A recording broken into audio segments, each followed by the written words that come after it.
Boss Kevin. Hola guys, okay, saya pun dah terjebak dengan Foxtrike Ultra ni.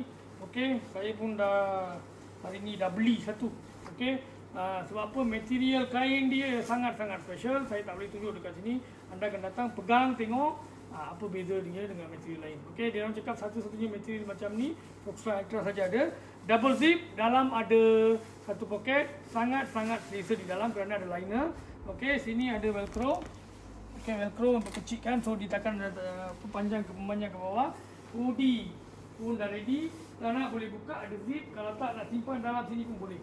Okey, memang sangat menarik. Tak panas. Okey, reflektor semua ada. Alright, so jika anda berminat, okey, size S hingga 4XL ready stock guys. Alright, jangan tunggu musim hujan. Sekarang kita tahu Oktober, November, Disember memang akan rabak. So saya dah bersedia, okey, sediakan raincoat sebelum hujan. Alright, jangan anda tunggu sampai last minute tak ada stok baru nak cari. Tu saya Boss Kevin, beli yang ori, shop.